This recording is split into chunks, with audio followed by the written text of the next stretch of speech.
So, hello fellow X-Saber players, I'm Ippy and I'm trying to do like a little breakdown or like an in-depth breakdown of X-Sabers today for everyone who starts with a deck right now and wants to get into it.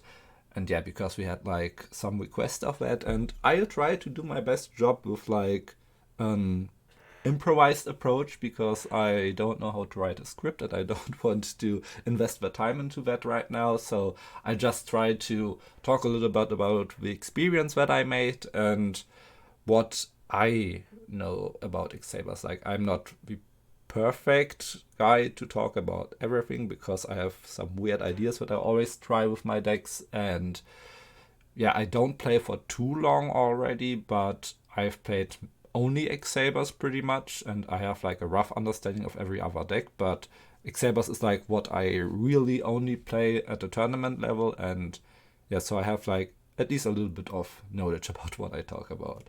So, first off, I want to right now just talk about the deck ratios and stuff like that as much in depth as possible.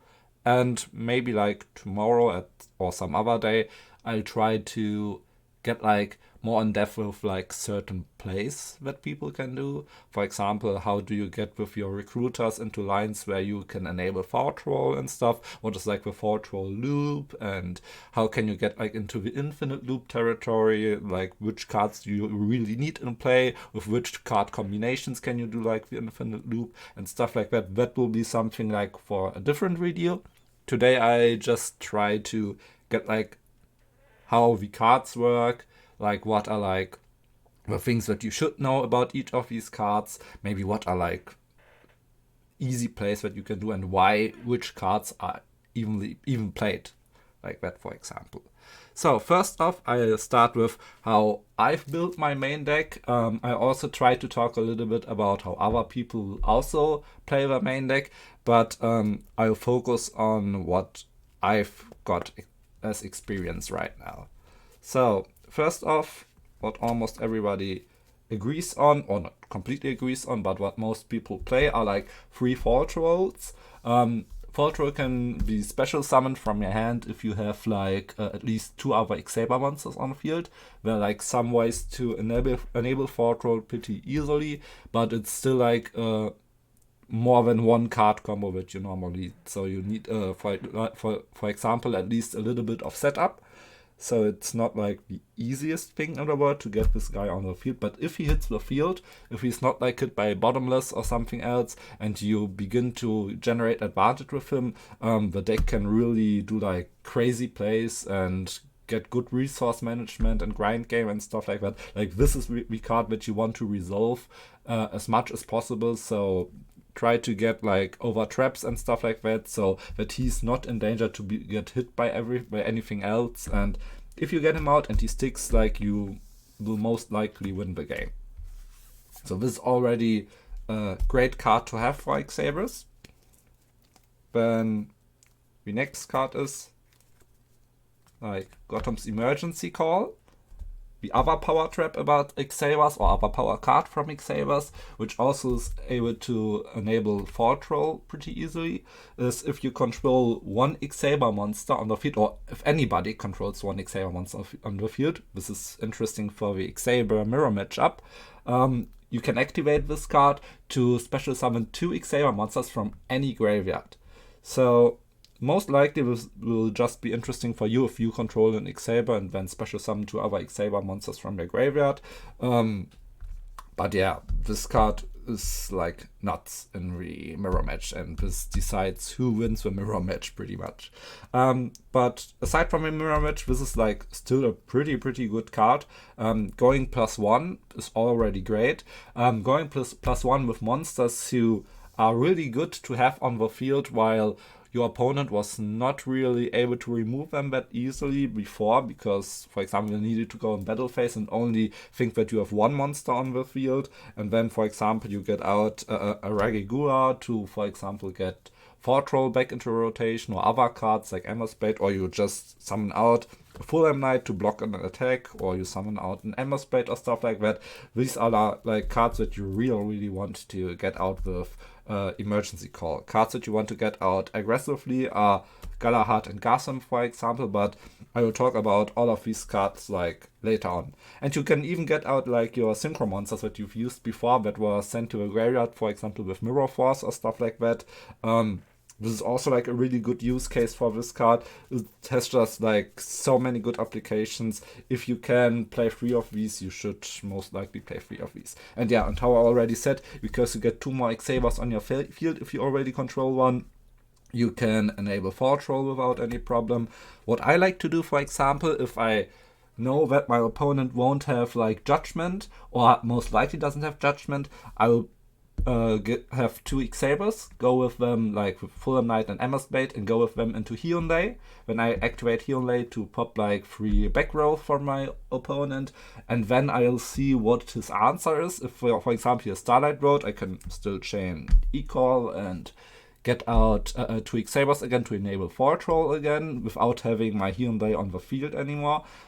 Maybe I can try to get out like a bottomless, so that my Faultroll won't run into the bottomless and I still destroy all of the other back row that my opponent has. Like, this card is also an extender while it is like a combo setup for you. And yeah, it makes it able to do these plays that I already talked about, to get out the back row of your opponent and just go with emergency call after that. And it's also great in like your battle phase. You can go like +3 sometimes with just having 1 Emmersblade on the field and then crashing it, getting full limb and stuff like that, and getting Emmersblade back, and then crashing more Emmersblade, getting 2 more Emmersblade back, and then from nowhere, just with 1 Emmersblade and 1 emergency call, you have like 5 monsters on the field already, which is really, really strong. Like, no one will deny that.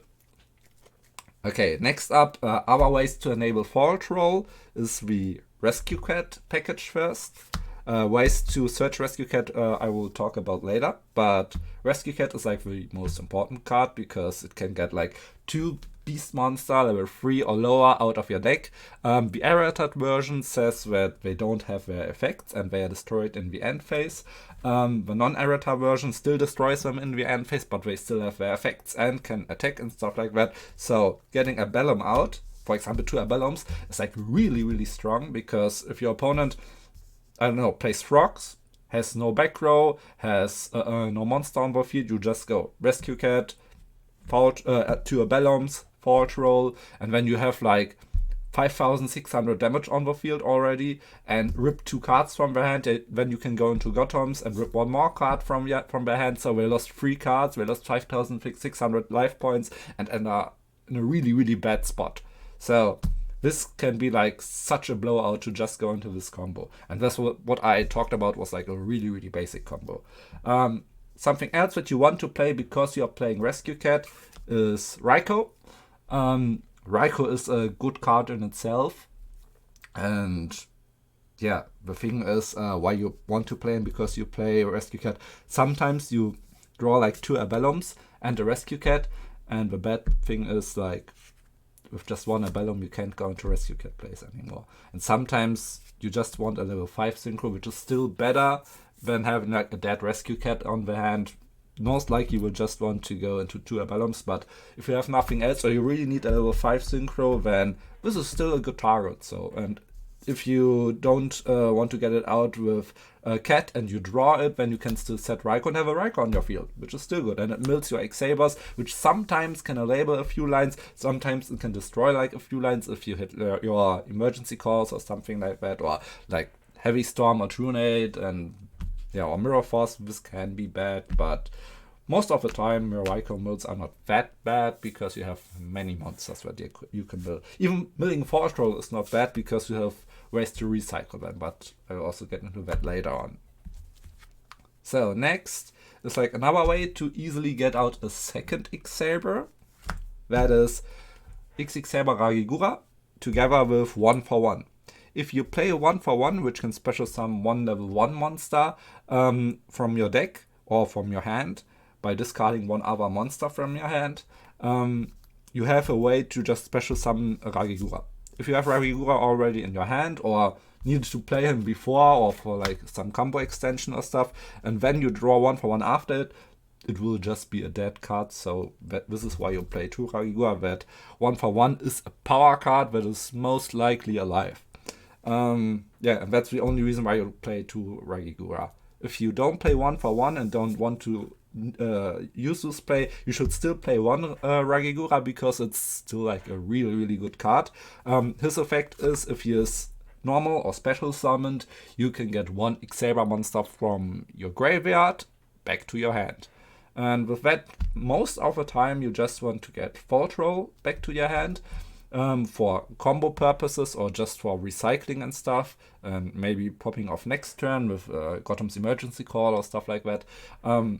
But sometimes you don't want to grab a Faultroll but an Emmersblade. Spoiler already, Emmersblade is like a recruiter for X-Sabers. If he's destroyed, you can get like another monster out of your deck. And sometimes you want to get Ragigura out of your deck to grab Emmersblade back, and then next turn you can go for Emmersblade again, instead of going through all of your Emmersblades really quick because your opponent attacks you 3 times. Sometimes on the 3rd attack you just want to go Ragigura to have like an Emmersblade for your next turn again, to maybe block like 2 other or 3 other attacks again when you get out in Fulhelknight or something like that. So yeah, this is like an important card. You shouldn't miss this one. If you play it at 1 or at 2 with 1-for-1, is like, yeah, how you want it, how you like it, but I like playing this with 2 Ragiguras because it speeds up your game a little bit. But it can be bricky. Speaking about bricky, another card that I like to play and I just want to tell you about, so you actually just know all of the X-Sabers, is Gardestrike. Okay, I missed 1 X-Saber here, but I still talk later about it. Gardestrike is an interesting X-Saber. It's like a Cyber Dragon for X-Sabers, but your opponent doesn't need to have a monster on the field. You just need to have 2 X-Sabers on the graveyard, which is also like what you need for emergency call. So if you have an emergency call set and just need to top deck something and you have already your graveyard set up and you draw a Gardestrike, that's really good. Then you can just special summon Gardestrike, go for emergency call, go into Synchro 8, for example, with Stardust Dragon, so that your attacks will be protected and stuff, and then maybe you have like an Emmersblade to recruit something again, go for your plays, get Faultroll back to hand, and then go nuts. But this is like just one use case scenario. Another use case scenario that I like is if you search Gardestrike after your field gets blown up. I will talk about that with the next card. Then you have a way to enable Faultroll if you already have him in hand, if you still have like another X-Saber in your hand. For example, you search or draw Gardestrike, and then you have like Faultroll and Emmersblade in your hand. You can special summon first Gardestrike, then go for Emmersblade, Fulhelknight, whatever, and then you special summon Faultroll. Or you have like Ragigura and Gardestrike in your hand. You special summon Gardestrike, normal summon Ragigura, grab back a Faultroll, special summon Faultroll, get something else back, and then you have like a full-on combo play with just having Ragigura and Gardestrike, which are like Ragigura alone is normally pretty bad, but Ragigura with Gardestrike together is pretty good. So yeah, this is like something to think about using Gardestrike. Why most people don't use this guy is because he's like pretty slow. He can be bricky. For example, cards from your graveyard are banished. He's like really, really super bad, because the only way to get him out is like tribute summoning. Yeah, which is not good, how you can imagine. One positive with the tribute summoning, this is the only X-Saber monster that can be tribute summoned, except from one other guy that I'll talk about later on, but he's like the only real X-Saber that you can tribute summon, and you want to use him with like brain control. If your brain control is something that you don't want to run over, then just tribute summon for Gardestrike and you're good to go. This is like one use case from him, but yeah, else he can be pretty bricky. If you already have like a small board set up and you just hope to draw another X-Saber and you happen to draw Gardestrike, it's pretty bad because you are not able to get another X-Saber out, at least not easily, and yeah, can be a pain to draw him, but sometimes if you are able to search him, for example, he is pretty good. But yeah, it's a risk to play him. One card that is the only card that can search X-Sabers in Edison, sadly, is XX-Saber Garsem. Garsem is an interesting card. I'm still not really that knowledgeable about him, how good he really is. But he has like some interesting plays that I can show like next video. But he just is like first off a beatstick. Level 4 beatstick. If you have him on the field, he gets 200 attack for every other X-Saber monster that you control. For every other open X-Saber monster that you control specifically. So he's at least always 1600 if you summon him. Because he himself also counts as an X-Saber monster on the field. If you get more monsters out, he can grow even bigger. He can get up to 2400, which can be cool to have like some other OTK lines that normally you wouldn't be able to do. But this is not like the most interesting use case of Garsem. The most interesting use case for Garsem is if you have him on the field and want to activate his second effect, because if he is destroyed by a card effect, not from your opponent, just by a card effect, then you can search any X-Saber that you want, mandatory. So it can't miss timing, and is like really cool because you can get into Faultroll, which can't be searched by any other means. You can get into Gardestrike to have like, if you already have Faultroll in your hand, to easily enable him, or to just beatstick with Gardestrike because your opponent has like the Blackwing monster with 2000 attack, I forgot his name. But if he has that, for example, on your field, you sometimes want Gardestrike and stuff like that. Garsem can be really awesome in these moments. And yeah, if you, for example, run into a Mirror Force or just activate Torrented Tribute by summoning him, you destroy all opponent's monsters and your Garsem, and then you can search like Gardestrike, get him back, and just run over for something. Or if you have him set and your opponent goes into Black Rose because you have like another pieces of your board already set up and they think they go plus, and then they think this is a Raikou or something, they destroy him, and then you can just search something else for your next turn to completely combo off. And yeah, it's a cool card in theory. I've had lots of success with him, but he's still kind of weird. Sometimes if he gets banished, for example, it's bad, but this is actually bad with every X-Saber. Sometimes his attack is just too low with 1600 if he's alone on the field. If you get him out with Emmersblade and then summon another monster, so he's 1800, that's like kind of respectable. Yeah, then for example, if you attack with a smaller monster into a Raikou and then you destroy him, you can search something. If he alone is the first, like you go turn 1 and normal summon and run into Raikou, he's pretty good. But yeah, he's like niche use cases, and I will go later on into exact plays with him.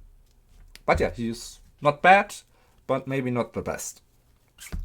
Galahad is also something that most people didn't have on the radar like 1 year ago, I think, but he's like one of the few X-Saber cards who's like a really strong beatstick from the get-go. You can just normal summon him. He's a 1800 beatstick by his own, but if he attacks, he gets to push to 2100, which is really cool. So you can get over many problematic cards that other X-Saber monsters are just not able to get over. For example, Elias, or the Blackwing monster that I talked about, or Shura, or something else. Like he goes above so many other cards. You can also trade with Cyber Dragon and stuff like that. He's really cool. You can use him for many things. At least play one in your deck, I would say. Just getting him out with Emmersblade to go over something else can be really useful sometimes. And then you have your graveyard set up with him, and then you can get him back with Emergency Call, and sometimes you need him on your field for that, or for level 7 synchro summons.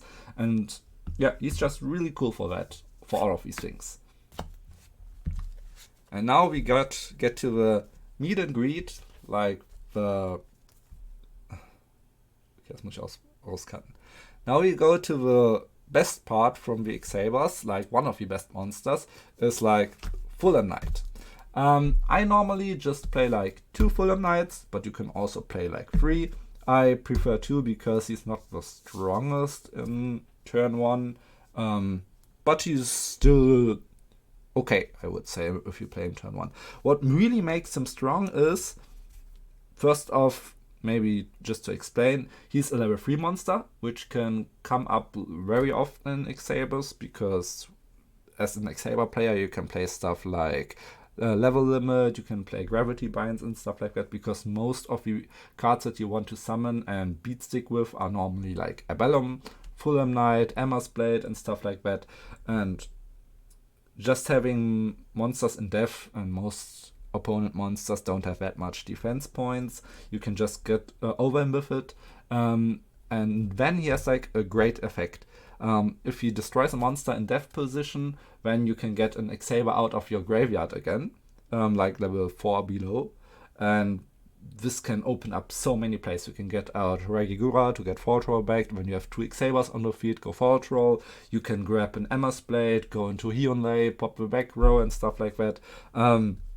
This is a really, really strong card, and you want to have as much access to him as possible. Then maybe your question is, why are you playing 2 and not 3 yourself? First off, I also play like reinforcement of the army, which is also a way to search him because he is a warrior. And second, I will talk later about why I only play 2. But first off, maybe I should also talk about his first effect, which should also not be glossed over. But all actually won me a few games. It's good against Gladys. It can be good against Blackwings. His first effect is that he can negate 1 attack once while he's on the field. Good thing is, like many decks in Edison play with like beat sticks and want to use battle phases, and if you have the option to just negate an attack, it's really cool. You can get him out with a Gottoms emergency call to stop an attack, like when the opponent is not ready for that. If you get out 2 Fulhelknights, that's even better. You can stop like 2 attacks at the same time, which is really cool. One bad thing actually about Fulhelknight, which came up sometimes, most people don't know that, to be honest, but some people really look at the details, is if you try to negate the attack of Machina Fortress, Fulhelknight sadly targets the opponent's monster that is attacking, so this activates Fortress and you need to discard a card from your hand just for him not to die. That's like not cool. But that's like the only bad part about Fulhelknight. Everything else is really, really great, and this is like one of the best cards for X-Sabers. And now, why I only play 2 of those guys is because I play, or everybody should play 3 Emmersblades. Emmersblade is first of, again, a level 3 X-Saber monster. It's a recruiter. It can search every X-Saber monster level 4 or below from your deck, which is first off really good. And the second thing that makes this card really good, because he's level 3, you can synchro him into level 6 monsters, and level 6 monsters are normally like one of the best levels to have for synchro summons. So having him and Fulhelknight out is a level 6 for free. You can go into other cards with this. And just being able to set him turn 1 and have like something that you desire searched out of your deck and special summoned on your side of a field. And then, for example, Fulhelknight or Ragigura or stuff like that, or maybe Galahad or Garsem, like you have access to everything, which makes this card really crazy. But that's not all. You don't need to always use Emmersblade defensively. Most of the times, if you play against good players, they won't attack your face-down recruiters. At least if they know what you're playing, but many people already respect face-down cards and don't want to attack into them. And then it comes in handy that, for example, if they play a monster to search something like Machinas again, or heroes like Stratos or something like that, you can still just attack with him in the monster that your opponent played, so he gets destroyed. You maybe lose like 500 or 600 life points, or you run into chaos when you lose like 1100, but who cares? When you get back Fulhelknight, attack with Fulhelknight or something in defense, and then you can get him back, search something else, or just let them there to go into level 6 synchro. So he alone can be like 2 X-Sabers on the field if your opponent has something in attack position, which is really nice and really neat if you ask me. And yeah, there are other ways to enable Emmersblade, which is like one of the best X-Sabers, I think, specifically in this format, but yeah, he's like a great card on his own already. Then, because I want to have like more access to Emmersblade and more access to Fulhelknight and to some other cards like Rescue Cat, I play Giant Rat. Like, Giant Rat is a worse version of Emmersblade, but you can just, for example, if you want, it's like first explained, a recruiter again that can search a monster, an Earth monster with 1500 or less attack. Like, every X-Saber is an Earth monster first off, and almost all of them, like the best ones, have like under 1500 attack, and then you can just, for example, crash him, search Emmersblade, crash Emmersblade, search Fulhelknight, and then Fulhelknight can go over something in defense, and then you have like the whole play that I explained before again. Like, this card is really cool for that. You can already set it again. Like, this card is just great in general, and what makes it situationally better than Emmersblade is you can also search Rescue Cat with it, so you can go into 2 X-Sabers before your battle phase without any normal sum, which is really nice. So you can, for example, if you know your opponent has no back row, just and your opponent already attacked into like 2 Giant Rats, and then instead of getting out the 3rd Giant Rat, you just get out Rescue Cat, then activate Rescue Cat on your turn, get 2 Urbellums on the field, Faultroll, and do combos again like that.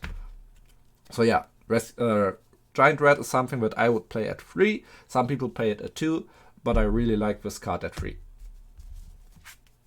So other cards to enable Rescue Cat more easily is like first off Summoner Monk. Summoner Monk has the effect if he's summoned he's turned to death, and the second effect is to discard a spell card as cost, and then you can special summon a level 4 monster from the deck, but it can't attack this turn.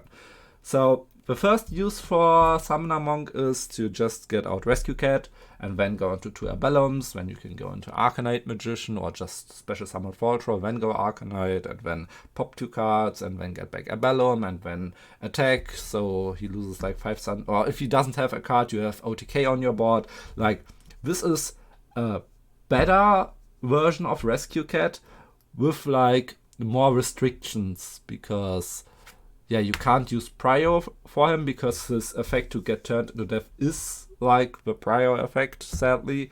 Yeah, so you don't have Prio just to activate the effect, so your opponent can respond with whatever he wants, just give him back to your hand or stuff like that, which is sad, but yeah, it most of the time works if you just normal sum him.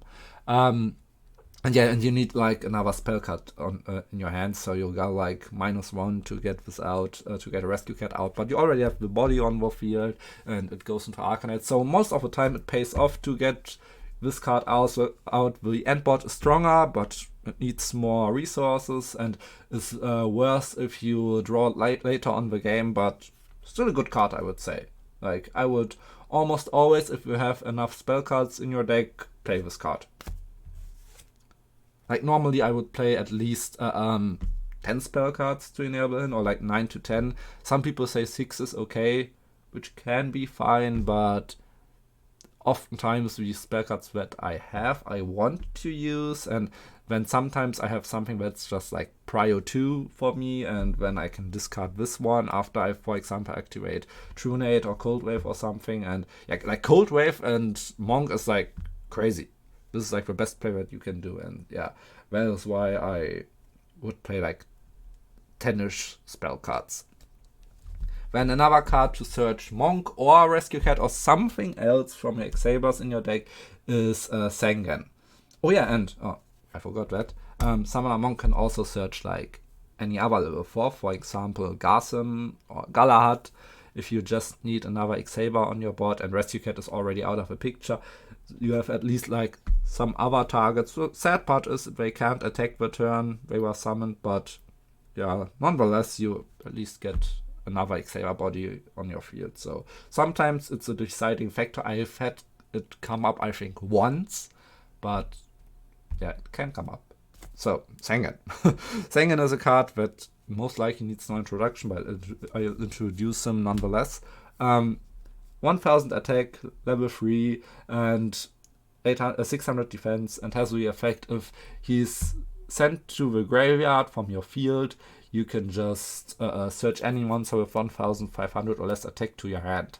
So, really good card. I think I don't have to explain why searching like so generically is really good, but you can get like Summoner Monk, any X-Saber monster, Rescue Cat, and yeah, it depends on the position you are in. You want to grab one of these cards, like mostly Emmersblade, Fulhelknight, Cat or Monk.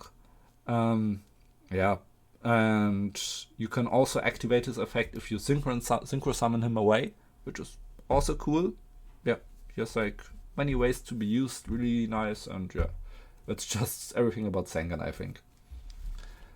So then, I want to talk about other X-Saber cards that are interesting. First off, like, I think the best X-Saber card that is not used that often is like Saberhole. Saberhole is like a counter trap, so spell speed 3, which is already really good.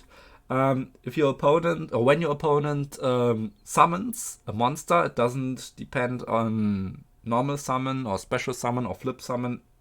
Every summon counts. You can just negate the summon and destroy the monster, which is really cool. It works against Raikou, against Monarchs, against any synchro summon that your opponent uses.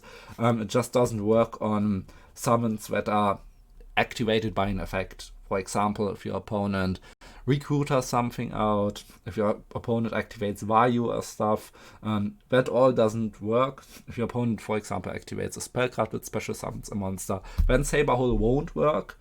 But in all other situations, Saberhole will work and will do wonders, because nobody thinks about this card and nobody thinks that the normal summon will be negated with something, except for Judgment, and if Judgment is already out, then nobody expects Saberhole in the world. So underplayed card, underrepresented, but it has like great power. The only problem is for Saberhole you need to have like another X-Saber monster on your field, so it can be a little bit bricky if you don't happen to stick an X-Saber to your field. But sometimes you can just like, if your opponent has like 2 face down cards, then you can just like normal summon Emmersblade, set in Saberhole, and you're good to go. If your opponent, for example, flips Raikou, then you can just flip Saberhole, and where Raikou is gone, they can't tribute him for a Monarch or something, so we need another normal summon. Then just next turn they can do it, and maybe then you're already ready to summon your second X-Saber monster and pop off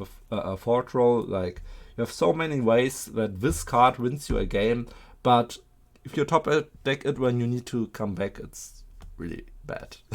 So I'm still thinking about siding this card, but right now I play 2 in the main deck, and I was already playing 3 for a while, but that bricked way too often, and yeah, I stepped away from that. The next best X-Saber specific card is Saberstrike. And Saberstrike has like, or Saberslash, I don't know how it's called in English, but this card has like the effect to destroy as many cards on the face-up cards on the field as you control X-Saber monsters in attack position. So sometimes if you just want to destroy 2 monsters and you, for example, you activate emergency call or something like that, and you can get 1 in defense and 1 in attack, so you only destroy like 2 monsters and 2 cards in attack your opponent controls. Because if you had all 3 on your field, then you need to destroy 3 cards on the field. So maybe you will destroy one of your own X-Sabers. With Garsem, this is really good, because then you can destroy Garsem, search Faultroll, because you have 2 X-Sabers on your field, you can special summon Faultroll, and then pop off again. But yeah, most of the time, you just want to destroy opponent's cards. This card helps against every monster that is like too big for you to attack over. This card helps against Vanities. This card helps against other floodgates like Royal Oppression and stuff like that, Royal Decree.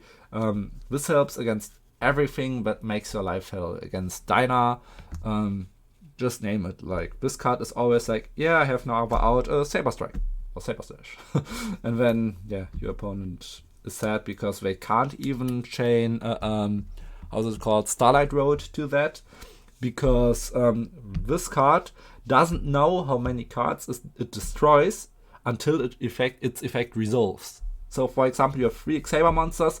Your opponent has like 2 monsters face up or 3 monsters face up. You activate this card. Then they want to chain Starlight Road, but they can't because you could still like activate 2 Book of Moons and flip 2 of your own X-Sabers face down. So you would just destroy 1 monster. So Starlight Road shouldn't be able to activate. And because until you resolve this effect, you will never know how many cards you destroy. Starlight Road can't be chained to that. So that is something that you need to know. If you want to play through Starlight Road and destroy something, Saberstrike or Saberslash is like your choice. It's like a really good card, but it has the same problem with like Saberhole. You need X-Sabers on the field for that, and yeah, sometimes you'll just destroy 1 card. Sometimes you can't even destroy a card because your opponent just sets all the time, and then there comes like a Raikou and destroys something again, and you could pop the Raikou with Saberstrike, but who does that? And yeah, then sometimes it just gets really sad with this card, but that's why I don't main deck it right now, but it is strong. Like, I can understand why it's main decked. I've main decked it myself for a very long time, even at 3 sometimes. I thought about main decking it again with Garsem, so I have another way to pop him and search something.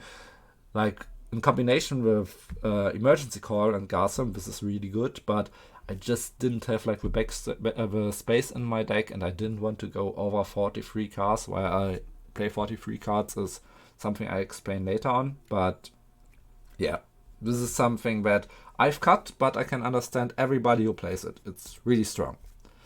So, next up are like cards that are not that good, but which are still like technically in the X-Saber archetype. One card that I don't have on my hand right now, or like 2 cards that I don't have on my hand right now.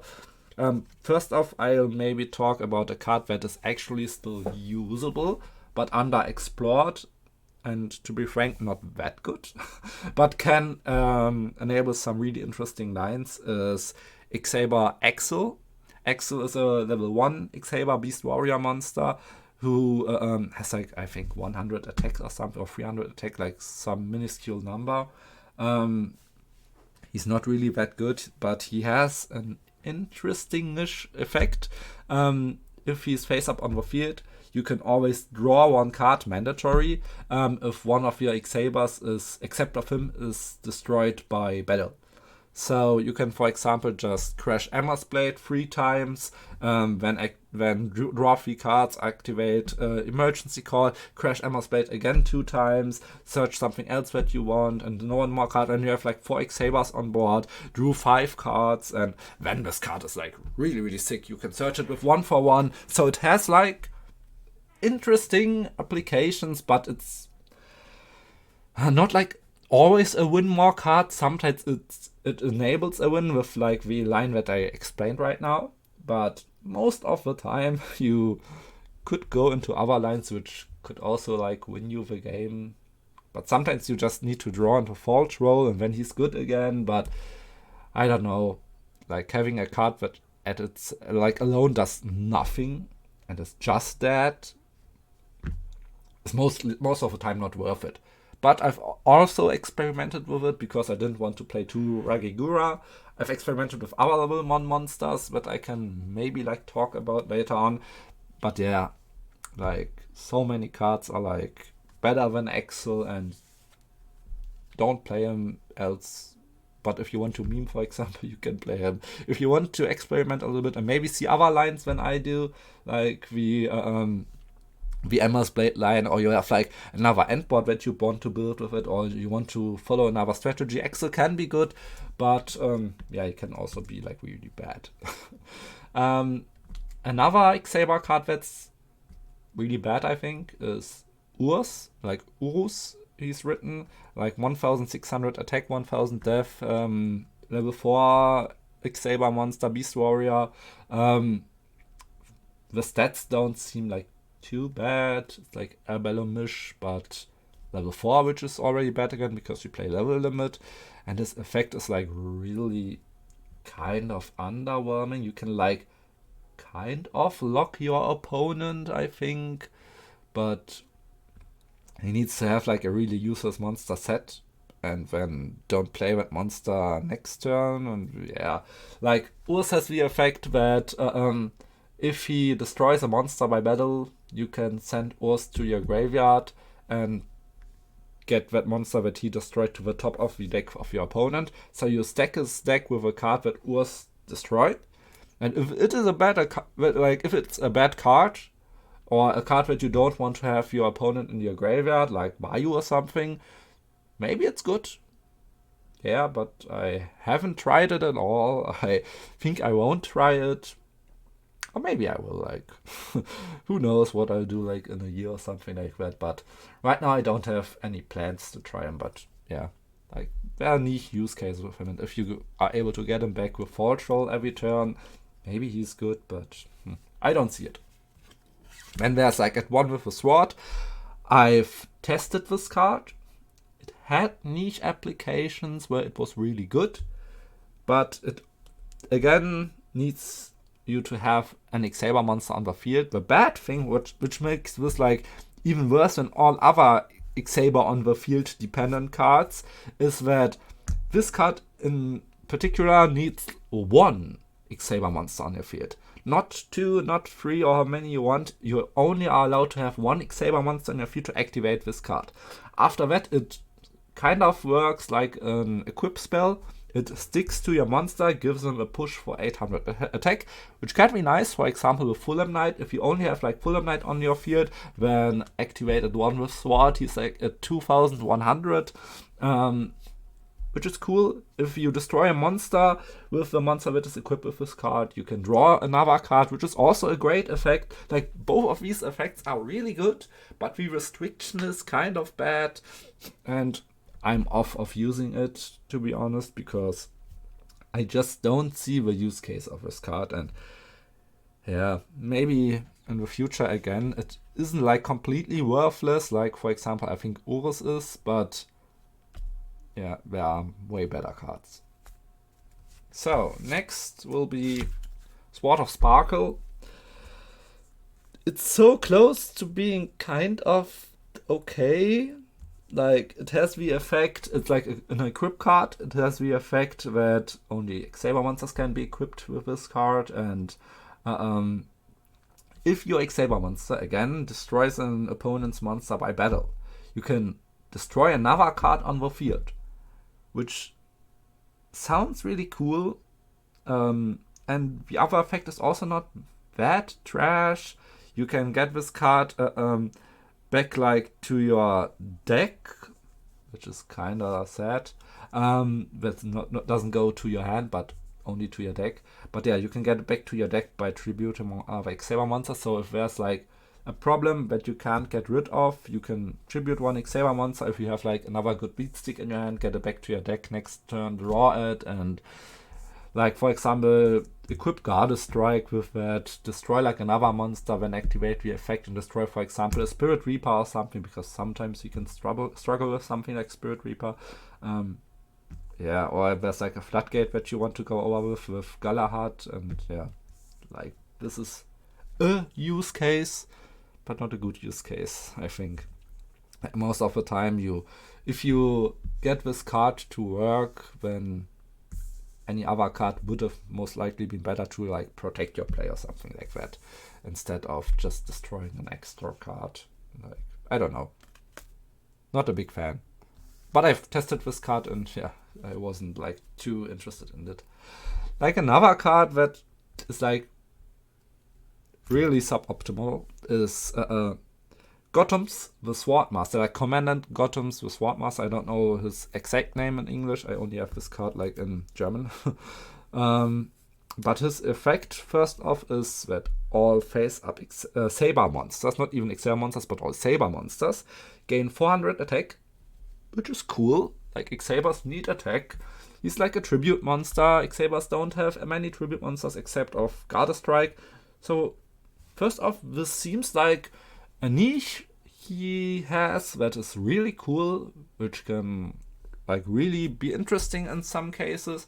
It's again a card that you can use for example, if you brain con something, if you enemy controller something and you just want to tribute the monster, this can also be good again. The biggest problem with this card is that it's not an X-Saber. For some reason they didn't put X-Saber in the name, so yeah, sad. It's not even in the archetype, even though it supports it, but it supports them, but yeah, really sad. Like, maybe you can make it work.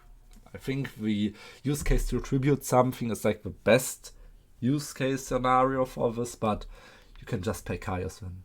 Like, just pay Chaos, to be honest. Yeah. So now I've talked about the X-Sabers really much. Now I want to show you like the spell trap lineup that I think is really, really good with X-Sabers. First off, the card that I've already talked about, it's level limit area B. Most of your X-Sabers are level 3. You want to have opponents' monsters in defense position, so level B is like really good for that. Like, you can go over Kaius, you can go over elemental heroes, you can go over almost any Blackwing that's there, like even the synchro monsters. Like, and for level 7 Blackwing monster like Armored Master, you can even go over it with Urbellum, because it has 1500 left, which is still not bad. Normally you want to have this for Fulhelknight, but sometimes Urbellum needs to get the job done, and she can also do it. Like 1600 on level 3 monsters, really good. And yeah, this card is really great in X-Sabers. It can floodgate many different opponents, and also has like, except of the floodgate effect, like something really beneficial to you. You want to have this card stick around as long as possible, and if you need to go for a play, for example, you can Trunade it, so if your play doesn't go off for some reason, or your opponent is Battle Fader and then is able to go over your board next turn with a Lightning Vortex or something like that, you can still drop this next turn and you are still safe, or you just Cold Wave it, or something else. You have so many ways, or you Hyunlei this away yourself. Like, you have many ways to get rid of this card, or Heavy Storm, MST, something. Yeah, and this card can be really good in these situations, and yeah, it doesn't matter too much for you, because if you go for plays, you can most likely get it away, or with Bryonic or something like that. Then, how I said, turning monster to defense position is really good. So 3 enemy controllers and 3 books are like really good. Yeah, book is not only good for enabling Fulhelknight. One important thing is that you want to know for Fulhelknight: if you attack with Fulhelknight and declare the attack, then you can scout if your opponent has like any trap that could disrupt you, because now they need to activate that trap, because you passed prior to them. If they don't activate it, prior goes back to you, and they've missed the chance to activate their trap. Then you can Book of Moon, book their monster, and then they can't activate their trap again, because now you go over the monster, and yeah, you're safe from any battle trap and just go over the monster. If we activate their battle trap, for example, Deep Prison, you can just book your own monster still as a defensive play. Like, this has so many use case scenarios. You can book like an opponent's tuner monster. You can steal opponent's tuner monster with enemy controller. Like, these cards have many use cases, not only with Fulhelknight, but yeah, like using this as Fulhelknight in the way that I explained is like the best use case scenario for it. But yeah, they are not only one-trick ponies. So next will be like control switchers. Yeah, how I already said, enemy controller is also good because you can get control over opponents' monsters and then just synchro them away.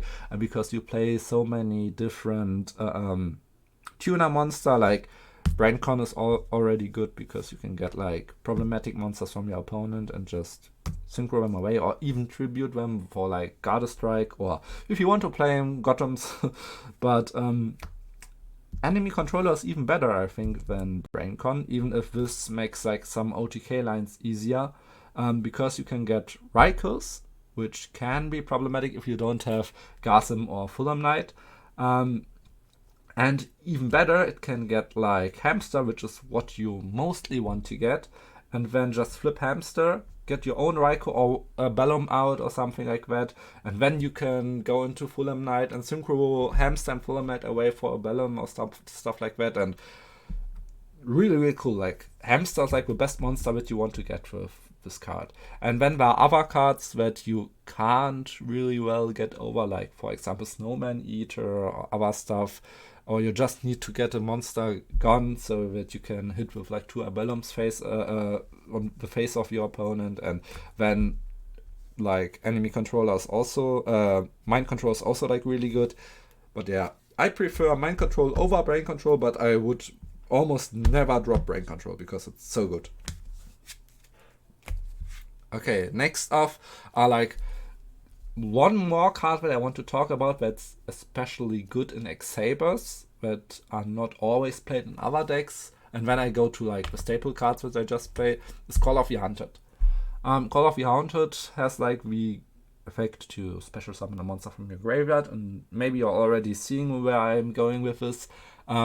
Just activate Call of the Haunted, get 1 X-Saber out, normal summon another X-Saber, and you have 2 on your field. Or just get 1 X-Saber out, activate Emergency Call, get 2 more X-Sabers on your field. Because so many of your cards are dependent on 1 X-Saber that you need to have on your field.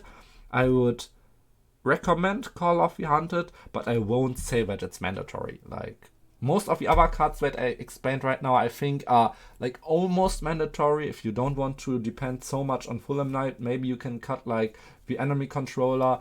But yeah, it's still more recommended from me than Call of the Haunted. But it's like a nice card, and why I like to play it right now, even though it sometimes gets out and gets in again, is because of Garsem. If your opponent has like back row removal and want to MST like your 1 back row that you have, and your 1 back row is Call of the Haunted, you can, for example, still try to get a Sangan out, and when Sangan gets dropped, and yeah, that's like still good for you, because with Sangan you can just search Rescue Cat again or something like that. But if you want to have like another monster in your graveyard that is still good in this particular prey, that you can even get easier in your graveyard, it's Garsem, because you can still do the same. If this card would be destroyed, get Garsem out, then both get destroyed, and when Garsem triggers, because it is destroyed by Call of the Haunted, and then you can just like grab Gardestrike again or Faultroll or something like that, and you are in a pretty good spot, and your opponent wasted a card and you just went like ±0 and even grabbed a card that you really, really needed in that situation. So yeah, Call of the Haunted is really good with Garsem. That's why I'm experimenting with it right now, but I don't know if it's like so good, and sometimes I drop it for Gardestrike, sometimes I drop Gardestrike for this, sometimes I want to drop something else, but I'm still testing a little bit, and I'm not completely fine with how my deck works right now. Most likely I will put the Saberholes to the side deck, maybe get in Gardestrike again, so I'm at 41 and 42, and then I try to grab something else, so I'm back at 43, just because of some statistics that I'm running, like maybe, I don't know, Torrential Tribute or something like that, but yeah. Then Mystical Space Typhoon is a really, really good card. This card has like the effect to destroy spell or trap cards, and traps are like the bane of existence for X-Sabers.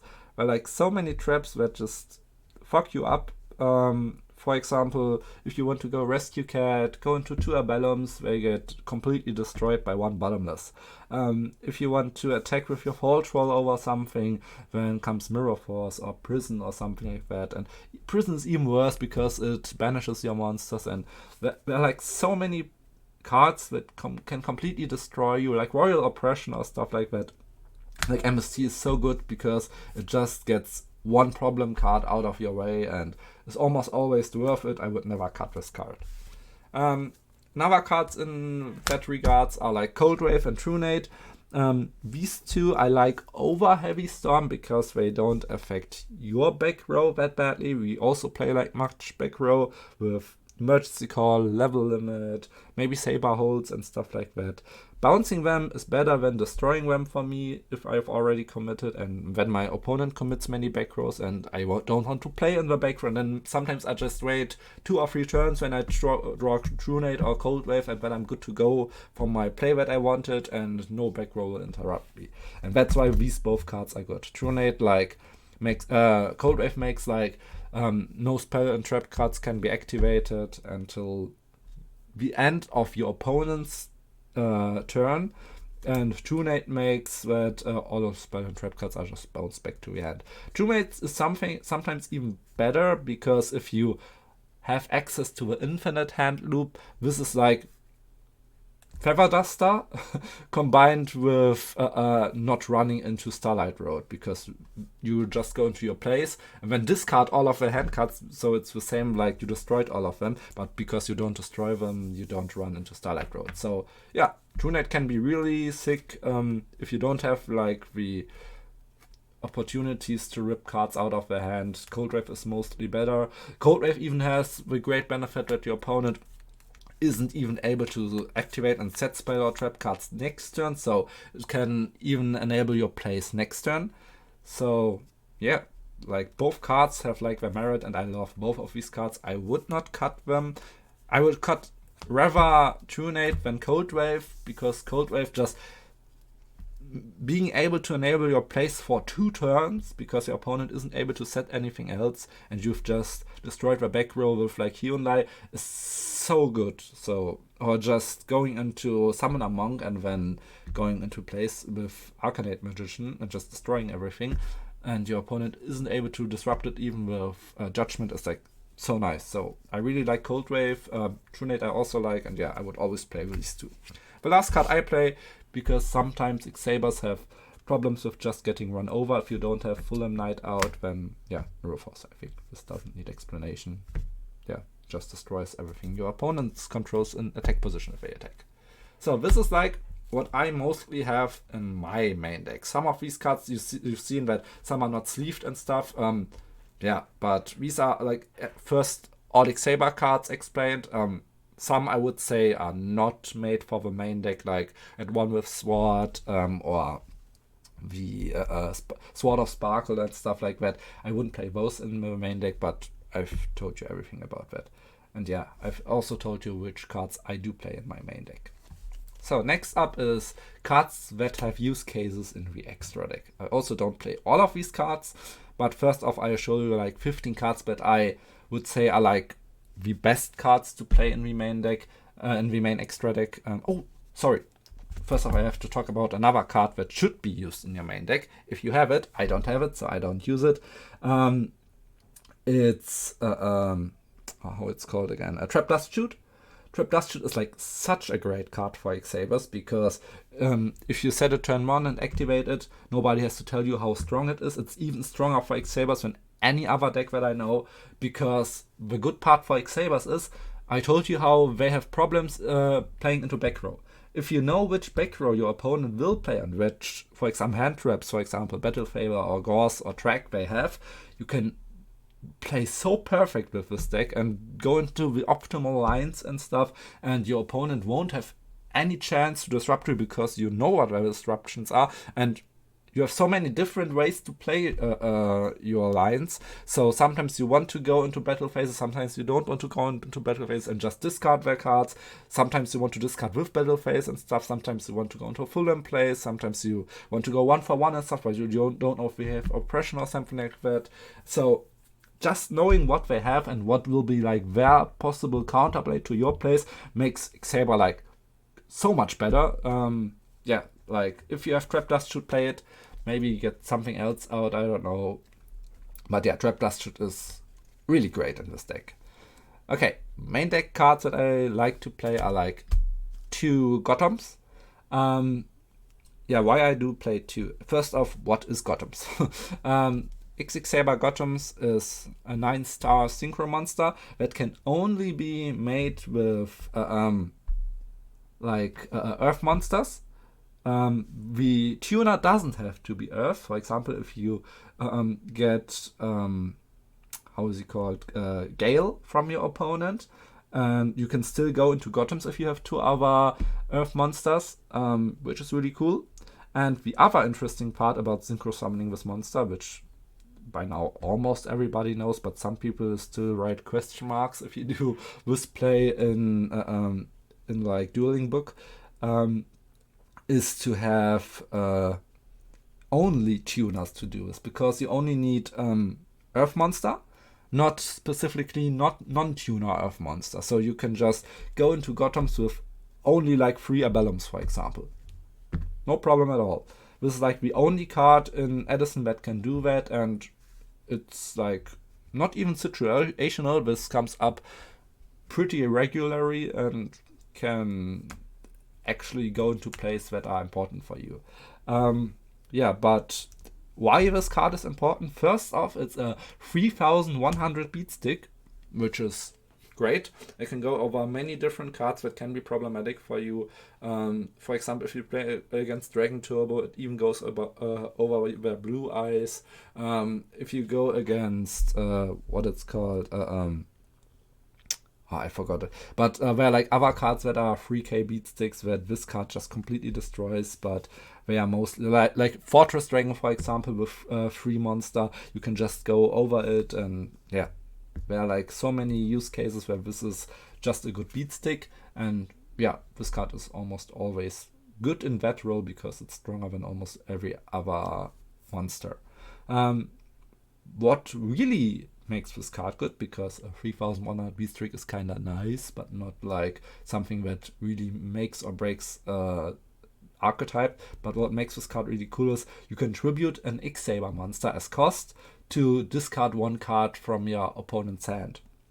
So this is the card that is really important for your hand loop, because you can just tribute any X-Saber monster and then rip 1 card from their hand, and then you do plays where you can get back X-Saber monsters again and again and again and again, and just rip all of their hand cards, and then they go like -6 and you have OTK on your field sometimes. And yeah, I don't have to tell you why this is strong. Like, and this is why I play too. Many people, if they play against X-Saber, just wait with your judgment just to hit your Gottoms. And okay, when 1 Gottoms is gone, sad. So I just activate like emergency call, get like 2 monsters back, like Ragigura and something else, get Faultroll back, special summon Faultroll, get something else back, go into Gottoms again, and then I rip like 3 other cards. Maybe I don't go full hand loop, but I at least loop like 3 cards and then go for 3100 in their face. Like, it's still not bad. So yeah, Gottoms is a really, really strong card. Should play it at 1, maybe at 2. That is like something that you decide, but I like him at 2 because often he gets judgmented, so you can't even revive him, and then you want to have a second one because he can be like game deciding. So other cards that are really, really good, like now to all the level 8s, are Dark End Dragon, Stardust Dragon, and Colossal, I think. Dark End Dragon can only be done with dark monsters, but maybe you can just brain con something from your opponent, because we don't play that many dark monster. Maybe you just go into Catastor and then into Dark End Dragon. Like, you have some ways to get into this monster really regularly. His effect is to lose 500 attack points and send a monster to the graveyard, so it doesn't even destroy and trigger something. So this is a really, really cool and strong card. If you can, play it. If not, it's not that bad, but if I could, I would play it. Then there's Stardust Dragon. Yeah, can just negate anything that would destroy a card. Gets tributed as cost, and then no, not as cost. I think as effect, or does it tribute as cost? As cost. Okay, you tribute this as cost, and then it comes back, and in the end phase, and yeah, it's a 2500 beat stick, which is like a good number. Goes over monarchs and stuff like that. Yeah, really good. The easiest way to get into this is with Gardestrike, or with something that you've brain con, which is level 5. So yeah, like Catastor, for example, or stuff like that. Then Colossal is also a really good card. Can enable some OTK lines if you go into Armory Arm. yeah, it's a 2800 beat stick that gets pushed for 100 for every warrior monster that you have in your graveyard or your opponent has in his graveyard. So you play many warrior monsters, so this can get really huge and can get even over like 3200 and stuff like that. This can be interesting in the mirror matchup. If this is 3100 exactly and you go into another Gottoms, this is even better because you can go crash into Gottoms, and then the second effect activates. If this card is destroyed by battle, you can just revive any warrior monster on your graveyard, so even this guy himself. So you get him back and destroy one other monster. So yeah, this is like really cool. Yeah, and his revive effect is what is important for the Armory Arm OTK, but this I will explain when I go over plays. So then all of the level 7 monsters, we go with the next X-Saber monster, Urbellum. Urbellum has like the effect that, first off, it's like a level 7 synchro monster, 2200 attack, warrior monster, and yeah, just a normal synchro monster, 1 tuner or more non-tuner monsters. And if it just inflicts spell damage, different than Urbellum, who only triggers with a discard effect if he hits directly. This triggers always when it does battle damage. You can target one random card from your opponent's hand and just stack it back to the deck, to the top of the deck. So this can like infinite your opponent pretty much if he has like a specific hand where you can do this. So yeah, it has like a really good effect and it's not like that bad with 2200. Can still go over some cards, can go over Cyber Dragon and stuff, but yeah, the stat line is like a little bit lackluster for a level 7 monster, but it's still okay, I think. And it's an X-Saber, so you can revive it back with Gottoms Emergency Call. And you can also do that with like Gottoms, which is something that I didn't mention until now. You can even get your synchro monsters back with Gottoms Emergency Call. So yeah, good card, even better in X-Saber, so yeah, play it. Then there's like Arcanite Magician, a card that I've already mentioned a few times. This is a magician, level 7, 1800 defense, 400 attack. If he gets summoned, he gets pushed by 2000 because he gets 2 tokens. For each token, he gets pushed by 1000. So he's at 2400 if you summon him, and he doesn't get negated. You can summon him with like 1 tuner, and now comes the harder part, where this card is not played in every deck, with 1 level 4, with another spellcaster monster. So, also spellcaster non-tuner monster. So normally we just need Summoner Monk for that, to go into Summoner Monk, 2 Urbellum, like Rescue Cat, 2 Urbellums, and then Urbellum and Summoner Monk go into Arcanite Magician, which is like the most common line that is used for Arcanite Magician, but there are also like some other pretty strong cards which can help you to get into Arcanite Magician, like for example Breaker, or like any Gravekeeper monster, for example. There are like some good cards that can help you get into that, but most likely this will just be summoned off like Summoner Monk. His effect is, he's not only like a 2400 beat stick, you can get one of the spell counters that push this card's attack away from him, so he loses 1000 attack, but you can just target and destroy 1 card on the field, and you can just activate this effect as often as you want per turn, so you can just destroy 2 cards on your opponent's field without running into Starlight Road, which is really great. So then normally you have like this card and 1 more Urbellum on the field. If you're Faultroll, you also have like 2 Urbellums and Faultroll. Attack, discard cards, make much damage, and yeah, destroy cards that mostly can't be protected against them. So, and then the last level 7, which can't miss in any extra deck, is Black Rose Dragon. Yeah, level 7 monster, 2400 attack, 1800 defense, dragon monster. Just generically made, and yeah, you can, if he hits the field, synchro summoned, you can just destroy every card on the field, himself included. So yeah, it's just like a complete board wipe. Yeah, and I don't have to explain why this is good. But it's even better if you have like Garsem still on the field. But yeah, it's really strong.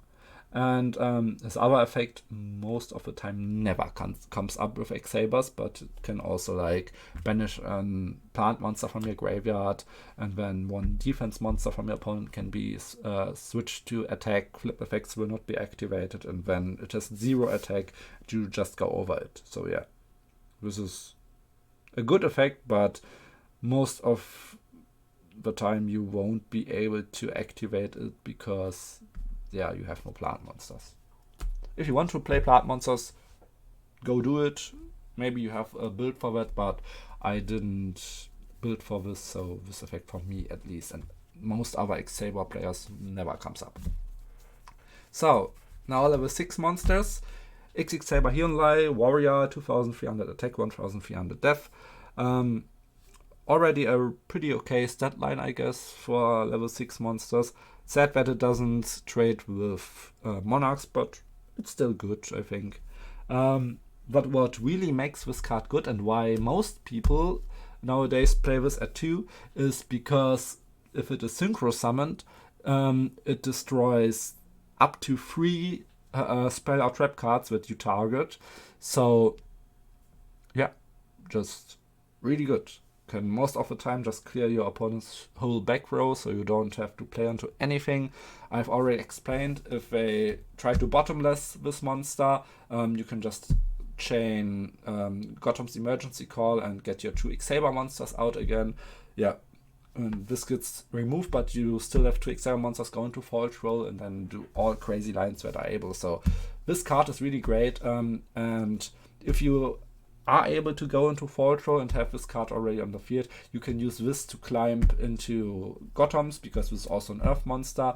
And maybe now you're asking, man, this card really sounds really busted, why doesn't everyone play it? Because you need one tuner plus one X-Saber monster. So only X-Saber players can really play this card. Most of the time you will get this card out with Fulhelknight or Fulhelknight and Emmersblade. Sometimes if you grab a level 3 tuner from your opponent, you can go into this. Sometimes if you grab like a level 4 no, I think that's like the only possible scenario to go into this. But yeah, like if you go grab, for example, Gale and have like Emmersblade on the field, you can still go into Hyunlei, which is cool, because then you have Hyunlei on your field and can summon another X-Saber monster and then go into Faultroll, and you didn't even commit your normal summon before. Like, this is a line that most people don't use because they think they need 2 X-Sabers for that, but no, they only need 1 non-tuner X-Saber for that. So keep this in mind if you play this card. It's really good, and you need to know every possible scenario where you can use this. And the other level 6 monster, which are, again, really, really important for this deck, I can't stress this enough. Brionek, first off, this is also like a generic good card. Level 6 monster, 2300 attack, 1400 defense, generically made, and you can just, as much as you want, discard 1 card from your hand and bounce any card that you want from any field to the hand of the controller again. So first off, this is good just for clearing back row again. If you don't have access to Hyunlei, or if you want to clear like a problematic monster that you can't get over, this is also good. If you just want to loop like monster over and over to the hand and then just discard it, or just discard the back row with Gottoms and stuff like that, this is really, really nice. This works like the play that I explained with Trunade again, but with the whole field, not only with spell and trap cards. But this card also has like a use case where you can go into an infinite loop with not the cards that you normally need for the infinite loop, which are like 2 Faultrolls, access to Gottoms, and Ragigura in graveyard. But you can just do it with this card instead of one of the Faultrolls, for example. So if you have access to this, but not to the other Faultroll, you can still do infinite loops with this card, but it's a little bit more complicated, and the lines are, specific, not like the other lines. You need way more X-Saber monsters on the field so that you can resolve the infinite loop with this card, but You need to know this, how this works, which I will explain in the next video, because this video will be really long, how I already see. But yeah, it's really important that you know how lines with this card work, and they are a game changer for your level of X-Saber expertise. Next is Goyo Guardian. Really strong card. 2800 attack, like the biggest level 6 monster there is, like bigger than most level 7 or even some level 8 monsters. If he destroys a monster by battle, you can revive it in death on your field, just like steal it from your opponent.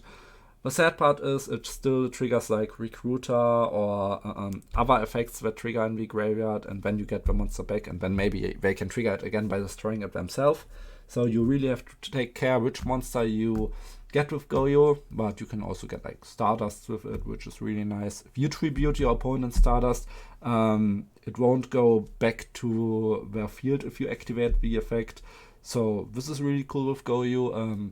Yeah, you can just go over cards that maybe they've stolen from you. For example, if they have one of your Emmersblades for some reason, which happened to me sometimes, you can just go over the Emmersblade, then you can search a monster with your Emmersblade, and then you can special summon your Emmersblade again, and then you have, for example, 2 X-Saber monsters again.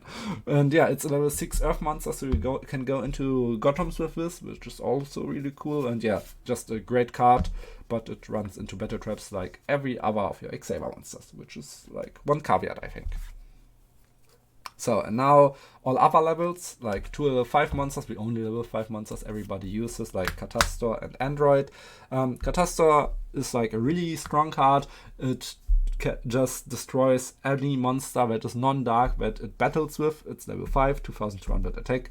So yeah, it can just destroy like any battle recruiter. In the X-Saber matchup with like hell, sometimes you really struggle with removing this card. Every deck that plays non-dark monster can struggle with removing this card. The best way to remove this card is like with Chaos. Most X-Saber deck don't play Chaos, so yeah, it can be a struggle, but we also have ways to play around it, and I will show that in one of the next videos, I think. I don't even know if I can fit all plays of X-Sabers into one video, but we'll see. Android is cool because it's 2400 attack, first off, so it can trade with Chaos. Then the other cool thing is you gain 600 life points on each of your end phases. Mostly it's just 600 life points, but for some reason you have another Psy monster, you get even more because you get 600 for each Psy monster you control. And yeah, that's like what Android does. Most of the time it's just a beat stick and with 2400 attack, and yeah, you can just go with Rescue Cat plays really easy into that, and sometimes you need it, and then it's there to do its stuff. So yeah, cool card. Yeah, and last but not least, Armory Arm. Really, really important and good card. I can't stretch enough how good this is. Regularly you can go into this. Many people play 2. I'm also always thinking about playing 2, but for some reason I don't do it. Most of the time I just forget it, and then I'm too lazy to do stuff with my deck again, and then I don't play it. But yeah, most people play 2. I can completely relate with that. I can even say I would do it if I would not be that lazy, but yeah, playing Armory Arm is really strong. Why? First off, it's one of a few level, I think it's the only level 4 monster that people play.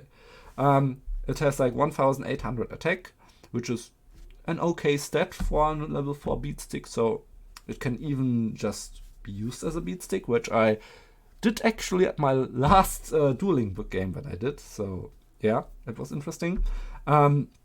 But most of the time you want to use it for its effect. It can be used as an equip card, equipped to a monster, and this monster then gains 1000 attack, which is a nice push. But then it gets even better. If a monster which is equipped with this card destroys a monster by battle, and X-Saber do very, very much battling, you can burn your opponent for the amount of attack points that the destroyed monster had. So for example, if you have this and equip it to an X-Saber monster like Fulhelknight, you attack something like, for example, Stratos. When you switch Stratos to defense, then you activate Fulhelknight chaining 1, Armory Arm chaining 2. So when your opponent gets burned for 1800, then you can get back another X-Saber monster, attack again, and that were just like over 3000 damage. Maybe we need to discard a card or something like that. And really cool, makes Fulhelknight way better because he's easier to go over defense monsters. Makes Faultroll way better because Faultroll sometimes struggles with being run over by stronger cards, for example Goyo or Stardust, and then he's just a 3400 beat stack that revives an X-Saber every turn, so yeah, really strong. And yeah, you normally get this card out with Ragigura and Fulhelknight or any other level 3 tuner that you steal. Yeah, and most of the time it's pretty easy to do. Yeah, and sometimes you want to have Ragigura in graveyard for a specific place, and then you need to go into Armory Arm to have him in graveyard, so you can go equip Armory Arm, get him back, get something to your hand, and then summon normal or special summon, and yeah, it's really nice to have this card for many different reasons. And what you can also do, which is also like how the OTK line with Colossal works, you can equip also your opponent's monster with this, so, but they get an attack boost, but the burn effect will still be applied by you, so you can crash any monster that you want into your opponent's monster, and then they just get burned for the attack that your monster had. For example, if they have like a Gorse, you equip Gorse with this, and then crash Gottoms into it, they get burned for 3100, and you just take like, I don't know, 600 damage. So you always keep this in mind, this can be a game closer sometimes, and you don't want to miss it. Okay, next up are cards in your extra deck that you can possibly use that are interesting, but sometimes can lose their place for some other cards. So, first off, Mistworm. Mistworm is like really, really good if you are able to summon him, because it's like a level 9 monster, 2500 attack. You need to summon him with 1 tuner and 2 plus more non-tuners, which is like the hard part about this card, but it can work many times. It's not that hard to get this card out. And yeah, then you can summon this and just bounce 3 cards that you want back to your opponent's hand, so only cards that they control. So you can't do like infinite loop stuff with this, but still really good. Yeah, mostly you will do this by having like, I don't know, an Emmersblade, then activating Emergency Call, getting 1 more Emmersblade from your graveyard, 1 Fulhelknight from your graveyard, and then getting into Synchro Summon. Or if you get something from your opponent, and then with Ragigura and stuff, and yeah.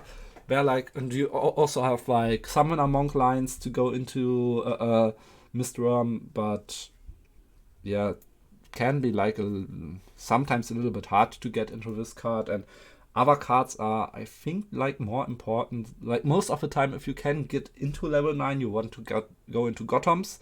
So I don't know, I don't use this card that often, but I see its merit.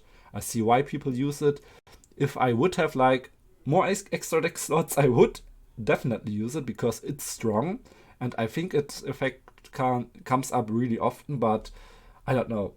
I like the access to a second Gottoms more, but if I wouldn't use a second Gottoms, I would use this card, for sure. Then other level 8 cards that I would like to use, but don't have a place for them, is like Red Dragon Archfiend.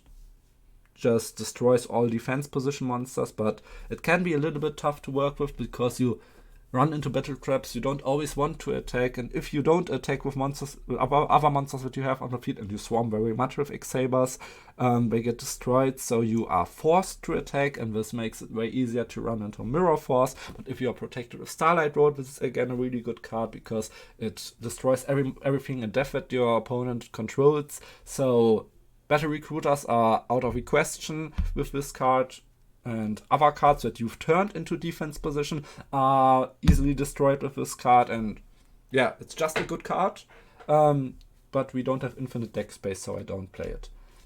Then there's like this, I don't know how he's called in English, but this Archfiend, his effect is that first off, he has like 2700 attack, which is pretty good.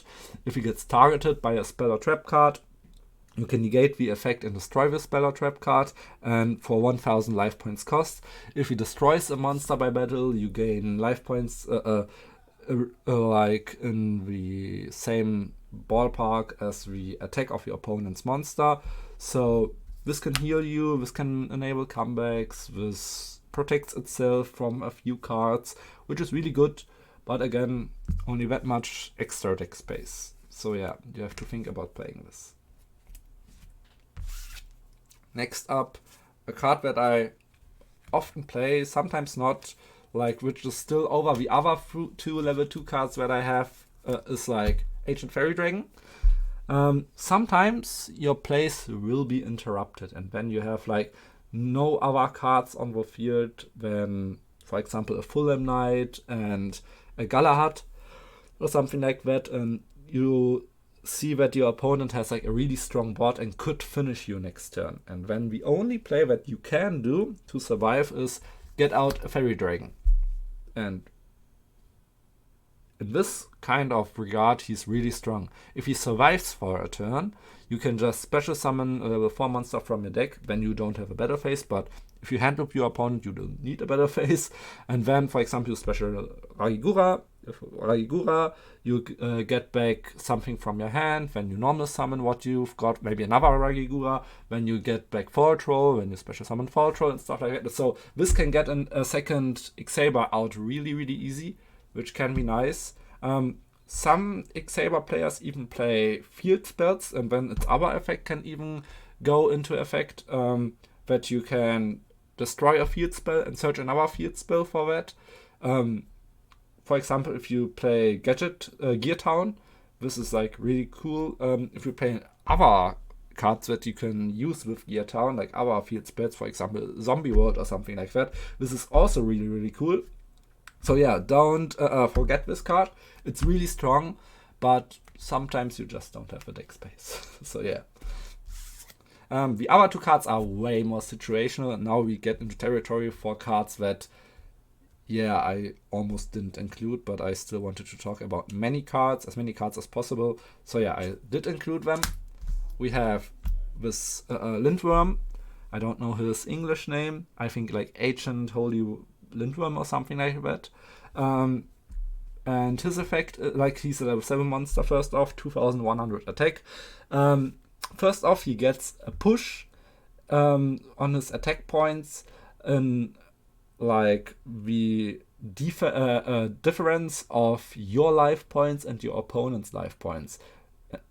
Only like if you have more life points, he gets a push in attack points. If you have less life points than your opponents, he gets a decrease in attack points, which is like bad.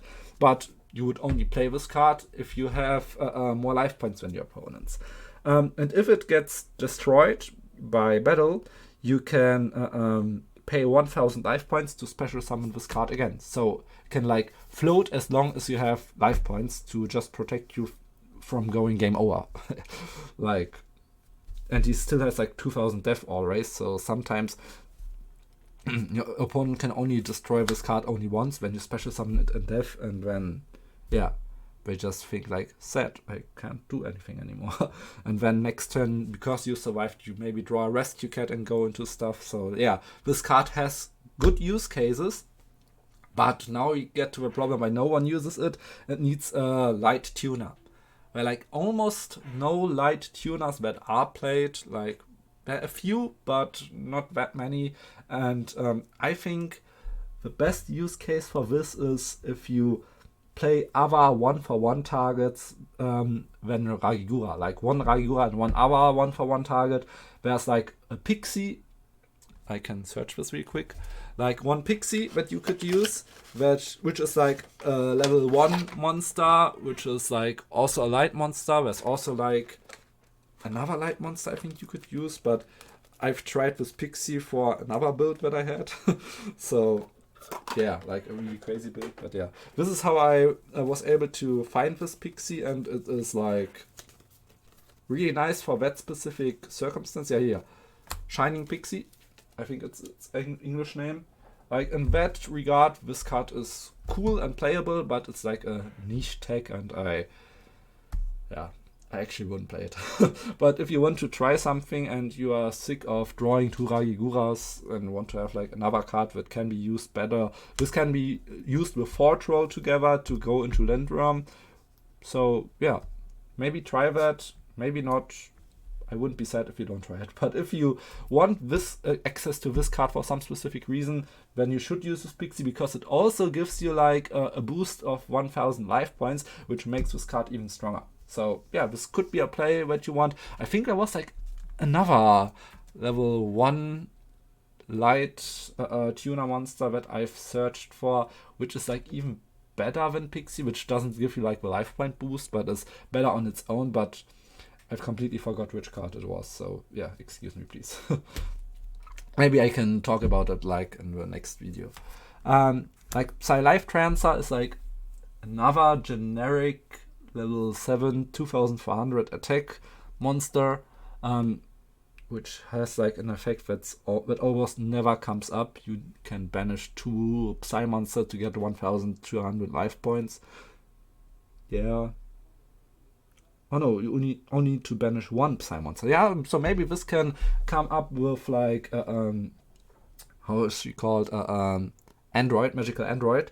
So yeah, that's like one use case scenario to get like 1200 life points. I think that's not worth it. The only reason why people play this is because of the stat line. There are only 2 level 7 monster which have like 2400 attack, Psy Life Trancer and Black Rose Dragon. Black Rose Dragon is only at 1, so if for some reason you need another level 7 monster with 2400 attack, you found it, Psy Life Trancer, but that's like the only use case that it has, so yeah, think about it. So, next up we are again at level 6 monster, and these are the last synchro monster that I'm talking about. We have like Gaia and Flamvell Uruquizas. I would say Gaia is a card that can be used without problem. This is a really good card for your deck because it's a level 6 Earth monster, the same as Goyo. But normally you want to have Goyo for good plays. So if you only need this to extend your synchro plays, like Gaia is pretty good for that because he's just a vanilla monster pretty much. And the other good thing about Gaia is he has almost no defense. He has like 800 defense. So if your opponent normal summons Goyo and goes over your Gaia and they take it, if you top deck Fulhelknight or just have access to Fulhelknight and summon him, you can go over Gaia to get another X-Saber out and maybe go, for example, to Brio and get their Goyo away and stuff like that. So having this monster taken by a Goyo Guardian is like really, really beneficial for you because you are able to go over it with your Fulhelknight. So sometimes you will want to go into that and sometimes you don't want to go into it. So that's why I don't have it into my main extra deck right now. But I'm always thinking about this card. I've played it sometimes. And one time, the thing that I talked about right now with Fulhelknight really happened to me. So this is just not just a theoretical thing. It's something that can happen really. And yeah, I even top decked a few times and I was able to get rid of the Goyo somehow, but not of the Gaia. And when I top decked like enemy controller and when he wanted to attack, I got that into defense again. And then I top decked my Fulham and yeah, like any opponent was mad, but yeah, that was like something that I was able to do. And yeah, with that I won the game. Like I made a comeback and that's really important. So yeah, sometimes this can happen, or stuff like this can happen, and it's just like a 2600 beat stick, which is really great. We talked about how you sometimes want the 2400 stat line. This is like your second Goyo pretty much, but weaker without an effect even. But it still goes over every monarch, so yeah, still not bad. And the next is Uruquizas. If you know you have time on your hand and the game will go into a slow grind game, this card is really good because it gets a boost of 300 attack every time it beats a card. So yeah, this is pretty nice. And he does piercing damage also, which is also pretty nice. And he has a stat line of 2100. So after one attack, he's on Monarch level already. After the next attack, he's on Gorse level. After the next attack, Blue Eyes. Like, this card just can become like a real menace. And it has piercing also. So yeah, really great card. But I don't know, every other card that I play I think is better. But yeah, you can play it. It's not bad. So, and like another extra deck card that you want to play, if you play like a certain other card, is Chimeratic Fortress Dragon. If you play against machine decks and you play Cyber Dragon, this is really good because you can just fuse the complete field or board away. And yeah, a board wipe, which is non-target, non-destruction, is like, I don't have to tell you why this is good. And then he even gets a push on attack for every monster that was used for its fusion, which is even better. So you have like a 3K, 4K or something like that beat stick, and really solid. Like, if you play against machine decks or you think there will be machine decks in the tournament that you are playing, and you have Cyber Dragons and you have placed like in your main or extra deck for Cyber Dragons, go for it. Like, it's really good, but I try to play without it to learn how to play every matchup without relying on this. But if I am at a tournament and I know there will be Cyber Dragons, I will play this because it's just so good. So next up are like the Instant Fusion package. Like, we have Instant Fusion, pay 1000 life points and special summon level 5 or lower fusion monster from your extra deck. And like, the cards that are mostly played are like this one, the Reaper on the Nightmare. This is a good card because it's like a level 5 Dark monster. So if you want to play Dark End and need more access to Dark End, this is the best card to do. So you activate Instant Fusion, go into this, then normal summon Fulhelm, and just go into Dark End. Or Stardust if you need it. You just have like easy access, one like with only 2 cards, with one normal summon to go into a level 8 or level 7 or level 6 synchro play. Like, sometimes you need that, and then this is really good. But what this deck, like the X-Saber deck, lacks, which other decks have, is like tribute summons. And yeah, sometimes you just want to tribute summon these monsters, and you need like some tribute fodder, and this is like another use case for these monsters, and we just don't have this. If you play like Chaos and stuff like that, then maybe, and if you play like a bigger zombie package, this is really good with this card, because with Book of Life you could revive this, but yeah, like sometimes it has a use case with Instant Fusion, but yeah, and instead of this card you normally play like a Fusionist, but I don't have a Fusionist, so I just took this as a proxy right now, because Fusionist is an Earth monster, and then with Fusionist and 2 X-Saber monsters, for example, if you go into Emmersblade, crash Emmersblade, go into Fulhelm, go over defense monster, then get Emmersblade, then activate Instant Fusion to get your Fusionist, then you have 3 monsters to go into Gottoms. Like, or 3 monsters to go even into Mist Realm if you want to. Like, this is also possible, like another Mist Realm line.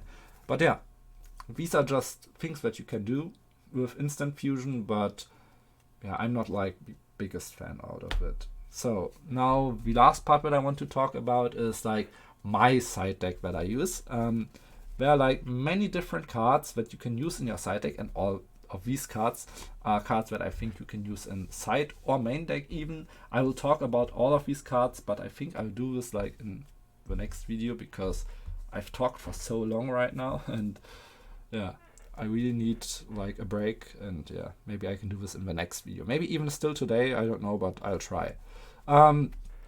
So in my side deck, I first off play DD Crows. Like, DD Crows are always good. They are almost good against every matchup. You can even use this against Machina. You can use this against Frogs. You can use this against Blackwings, against Vayu, against pretty much everything. Even against Gladys or something that don't use their graveyard that much, this can still be usable. Like, I don't know. Against other X-Saber players, like, this is always a good card, so you can even think about main decking it. So if, for example, you want another 1-for-1 target, for example, I don't know, I wouldn't use this for 1-for-1, but you could do it. Yeah. But DD Crow is like really, really good. I would always play this in my side deck. So next up, what I play in my side deck is 2 times my body as a shield. This is a card, a quick play spell card. Oh, I didn't explain DD Crow, but I think all of you know DD Crow can just, is a hand trap that can discard itself to banish a monster from your opponent's graveyard. Or like a card from your opponent's graveyard, I even think. So really good, yeah. And you can even use that in your opponent's turn, just to be clear. So maybe some use cases, for example, if they activate Plague Spreader and they pay cost to put a card back on their deck, you can chain this to just remove their card. If they activate Value, you can just remove one card. If they activate the Hero Fusion spell, like Miracle Fusion, you can just look at their graveyard, look if they have like only one hero monster or only one water monster and just remove the target, so the fusion will just fizzle. Like, so many good ways to use this, yeah. My Body as a Shield is a card that is really important if you know that your opponent has much removal. X-Saber struggle if they are hit with removal. Like, the only card that somehow floats if they are hit with removal is like Garsem. And even then, you can't protect yourself while Garsem's effect triggers, so you're still like open for an OTK. So yeah, this is like one use case for My Body as a Shield. Its effect is that if your opponent activates like spell, trail, or monster effect, so it doesn't mind which one is used, to destroy like at least one monster on your field, then you can pay 1,500 life points to negate the activation and destroy the card. So this works against Stardust, this works against like Lightning Vortex, this works against Deck Devastation Virus, for example, if you have a monster on the field it would be destroyed. So many great use cases. If I know I play against Deck Dev, I almost always side this card in to just not get completely destroyed by Deck Dev. So yeah, really good card.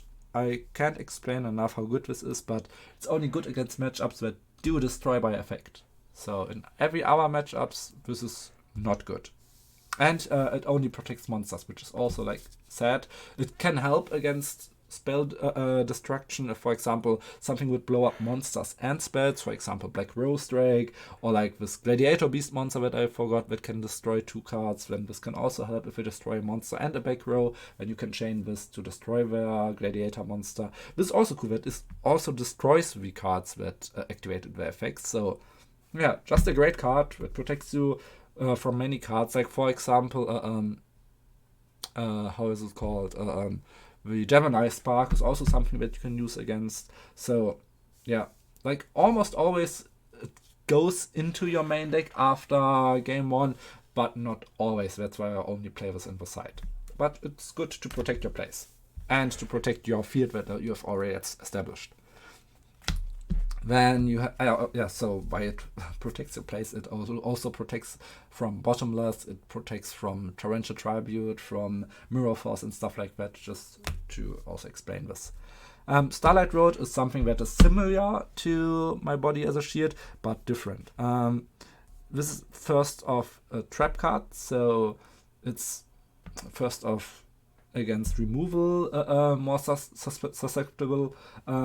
It can be used in your turn if you have set it, and My Body can just be used from your hand against, for example, Mirror Force or stuff like that, or TT. So you have to set this before, and yeah, this is like way more. Just like you can play better around Mirror like Starlight Road than around My Body, but Starlight Road, if it goes off, it's almost always like a free win, because you get out a Stardust Dragon, you negate the effect that was used to destroy your cards, and you destroy the card that activates this effect. But it can also only be activated if 2 or more cards would be destroyed. So for example, Black Rose, Heavy Storm, Judgment Dragon, stuff like that. So yeah, in these circumstances, where you can most of the time also activate this card. This card is really good, but it has like other use cases, for example, against how is it called? The elemental hero that can destroy everything. Yeah, you know what I mean. The fusion monster of 2500 attack. If he's destroyed, you can chain Starlight Road, but you can't chain my body. So yeah, when you want to have Starlight Road in this specific matchup. So yeah, this is a really good card. I only have it at 1 right now, but it's really good. At least in this deck. I think in Dueling Book I played at 2 right now, but this is all only because I was too lazy to change my Dueling Book. Normally I don't want to play it at 2 right now. But yeah, I still have it, I think. Then 2 cards that help you protect yourself against battle-heavy decks. Swords of Revealing Light is like a card that just for 3 turns gives you immunity against battles, which is really cool. Against Gladies, this is good. Against other matchups like Dragon Turbo or stuff like that, Swords is really good. For a big time, I've also main decked this card because I wasn't that good at playing X-Sabers yet, so I needed more time to get like to specific combos that I knew, but there were like many combos that I didn't know. I guess there are still combos that I don't know, but because I'm still learning. But the more time you need for your setup, for example, if you don't want to play into specific cards and wait to draw into Trunade or stuff like that, this is also a good card. So if you just need like a few turns and don't want to hinder yourself, Swords are really good, because else when Level Limit Area B and Gravity Bind, you don't hinder yourself. You can just, after every turn, you can still attack yourself, which just blocks your opponent. After a few turns are gone, you need to go aggressive, because else, yeah, your opponent will most likely outvalue you. So yeah, this is just a card that hinders your opponent, not yourself, and in this regard, this is really good. For example, if you also play against our X-Sabers, this is really nice. And yeah. And Gravity Bind has the effect that level 4 or higher monster cannot attack. So the benefit in regards to level limit area B is that you can just flip it when your opponent declares an attack, so he doesn't know what is coming, he doesn't know that his whole battle phase is more or less gone now with all the strong monsters, and you can still attack with all of your Fulhelms and Urbellums and stuff. The negative part why I play level limit in my main deck and not this, this hinders me as much as level limit, but the benefit of level limit to turn monsters to defense is not in this card. So they can still be in an attack position, so I only use this card if I really need something against battle heavy decks. So yeah, for example, Gladies and stuff like that. So yeah, this is when I use this card. Then I also have like Pyrian Iron Wall. A really good card in my humble opinion. This card can protect you from any card that would banish cards. So this is like a really simple effect. No player can banish cards. So, and it's a permanent trap. And why this is good? First off, it, how I already said, protects your cards from, for example, Bottomless, from Deep Prison. With Bottomless, you need to care, by the way. If your opponent, like if you summon a monster, your opponent chains Bottomless, and then you chain this, your monster will still be destroyed. So if you don't want to have your monster destroyed, you need to activate Imperial Iron Wall before you summon an important monster. So yeah, just for you to know. Sometimes you want to activate this either way first before you go for your plays, because maybe your opponent has Judgment. And when they activate like Bottomless, you chain this and then they Judgment. But if you just activate this, maybe you wouldn't Judgment this card, and then you are safe from every other trap card that they have that would banish your cards instead. So yeah, and if your opponent has like an anti-meta deck, for example with DD stuff and yeah, Dimensional Fissure and shit like that, then you also want this card. And if your opponent plays like Dark Armed Dragon, for example, you also want to have this card. If they play Kaios, this is good. Like against so many cards. If they play Vario, I play this card too, because it protects me against this. Like every deck that needs to remove, this card is good. Even against many zombie decks, this card is good. But it's only good against zombies if you don't activate it while they have Plague Spreader in graveyard, because then they can special summon Plague Spreader infinite amount of times because it won't get banished. which is sad. And you have to also take care if you want to use like DD Crow and this card together, because if this card is activated, you won't be able to use DD Crow anymore. So sometimes I just have this card set, and when they have one card in their graveyard that I could stop with this card, but I activate DD Crow before, because so they don't know that this card exists. And when I stop one player from them, and they think, haha, you only have one DD Crow, now I activate, for example, Miracle Fusion, and then I just flip this card. And yeah, they are caught completely off guard, and many of their cards won't work. And yeah, I still was able to banish, for example, a Black Spread or something like that. Yeah. So sometimes I don't want to reveal this card immediately, but yeah, sometimes you need to. Yeah.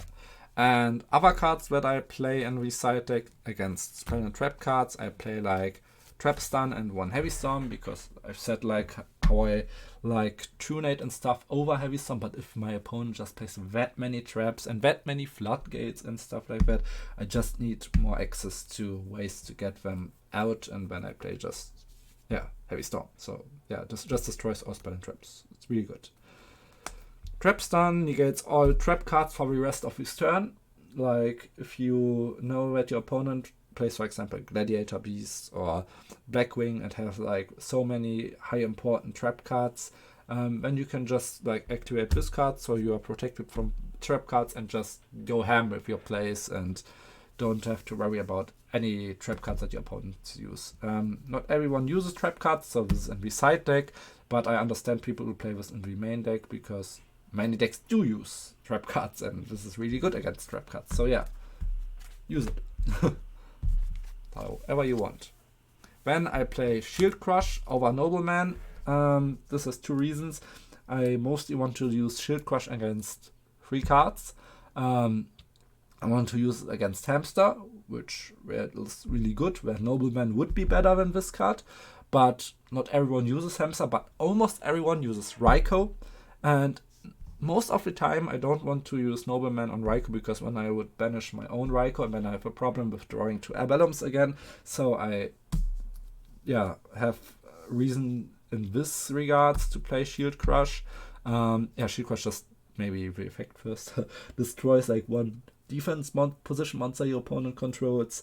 So yeah, this is like something which is really important, because like Raikou is a problem, Hamster is a problem, Snowman Eater is a problem, and yeah, battle recruiters are a problem, so you just want to hit them with this and just keep going with your plays.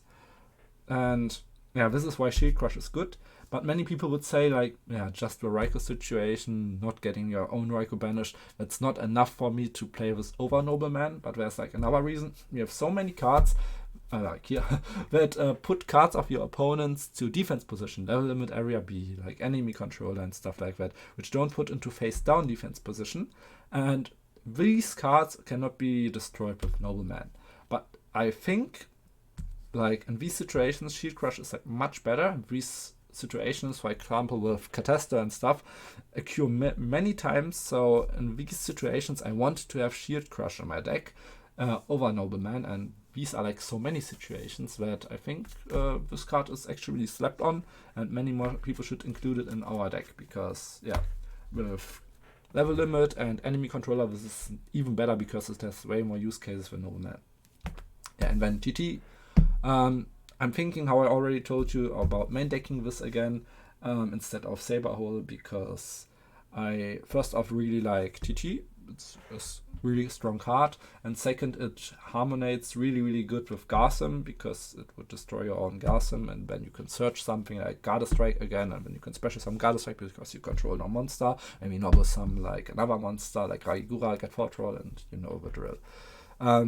So yeah, with Galahad this is really strong. Garsem, not Galahad. With Garsem this is really strong, and I'm side decking it against every deck that goes for many special summons and has like the possibility to OTK me pretty much. So like Dragon Turbo, Black Wings and stuff. Sometimes or like Gladys, because with Gladys you don't want to wait until they attack you. Sometimes you just want to do this on summon. So yeah, this is good, and this is also good against JD. For example, you have like Galahad set and this, or like any monster that they just want to go over with JD, and you activate this, and you think JD is coming because we already have like 4 Light Swans in graveyard, and when they special summon JD, prior effect, they pay 1000, or we paid 1000 for nothing because their JD is also gone. So yeah, against Light Swans I also like to side deck this card in. So yeah, this is main deck, extra deck, side deck, explained in like, I think 1 hour or something like that. I talked really long about it, but I hope that going in depth like that was just not rambling. Oh, I recorded for 2 hours. Damn, maybe I need to cut something. But yeah, I hope that was not only rambling. Next up, I would go over cards that many other people would play that I'm always thinking about playing. Like, I made like a tier list for myself. These are like tier 1 cards, tier 2, tier 3, 4, 5 and stuff like that, which can be included in this deck, and out of different reasons. And yeah, I will talk about that next time, so that you don't only know which are good cards in X-Saber main decks, but which cards can possibly still be good in X-Saber main decks or side decks or stuff like that, and which card, why I don't use them or why I would use them and stuff like that, and which combinations they are strong and stuff like that. And yeah, if you want to, you can let me know if you want to have like this year next video or the place explained next video. My plan was to first go over all cards and explain them, but maybe you say you want to have the place next, and then I would do a place. Like, just let me know. And yeah, I hope this was helpful in some kind and regard. And yeah, let's go X-Sabers.